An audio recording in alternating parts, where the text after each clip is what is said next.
Hello everyone, welcome back to my channel AEROHUB and welcome to the series of lectures in airframe structures. In the previous lectures we discussed about an important concept called structural idealization, and we also estimated the boom areas of a wing section. In today's lecture we will find out how to estimate the moment of inertia of an idealized section. As you all know, moment of inertia is an important parameter which is very useful to find out the bending stress as well as the shear stress of a section. Since we are analyzing an airframe structures, we will be having more idealized section. So to find out the bending stress as well as the shear flow distribution, we need to find out the moment of inertia. And also, you also have to understand that most of the airframe sections will be subjected to only a vertical shear load. So we will be estimating only the moment of inertia about x-axis, that is Ixx. Okay, so we have two sections here. One is an open section, as a channel section, and second one is a box beam, section of a box beam. So the main idea of this particular lecture is to find out the moment of inertia of these two sections, and we are applying a shear load along the vertical direction for these two sections. I will be applying a shear load V for these two sections. Therefore, we have to only find out the moment of inertia about your x-axis, that is Ixx. And you are aware Ixx is equal to BD cube by 12 plus AY square. Okay, since the section is idealized, the BDQ by 12 factor is cancelling out.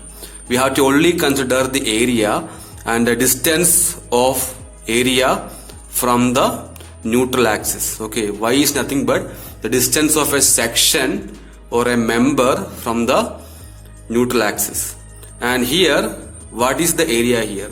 We have this section, this channel section or C section, and you can see the point A, B, C, D. Okay, and these are the boom areas. Okay, these are the boom areas. You can see the boom area, and A is having a boom area of 3 cm square. Similarly, B, C, and D. Okay, so the area corresponds to Ixx is the corresponding boom areas. So this will be the boom area, and Y is nothing but the distance of the boom area from the centroidal axis. So it is given as 25 centimeter as a total height of the web of the C section. So the Y value will be 25 by 2, that will be 12.5 centimeter.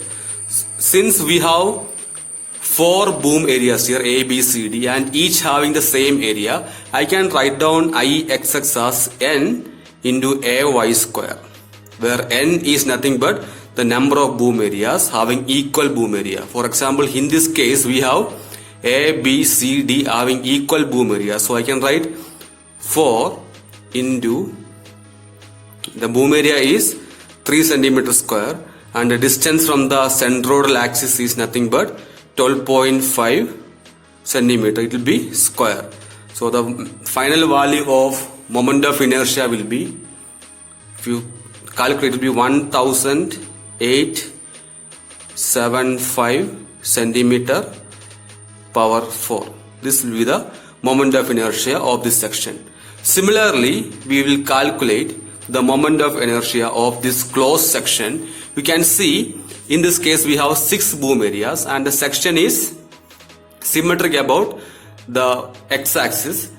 We have boom area A, B, E and F having same boom areas, that is 1 centimeter square, and boom area C and D will be having 2 centimeter square as the boom area. So I can write Ixx is equal to N AY square. First we will go for A, B and E, F. So that will be 4 boom areas, and the area is 1 centimeter square, and the distance from neutral axis is, we have total height as 10 centimeters. So it will be 5 centimeter square, plus we have 2 boom areas. This is for A, B, F, E.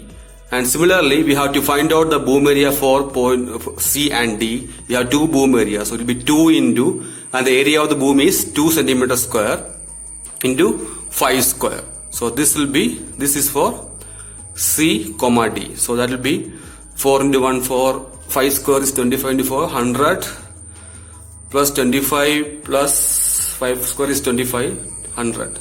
So this will be 200 centimeter power 4. That will be the value of moment of inertia about your x-axis. Okay, so most of the problem in airframe structures will be dealing with finding out the moment of inertia along x-axis. Then we have to find out the bending stress. We have formula sigma is equal to my by I. Then we will find out the value of shear flow in the next upcoming lectures. Okay, that's all about this lecture. Thank you for watching. Stay tuned for next lecture. Thank you. Thank you so much. Take care.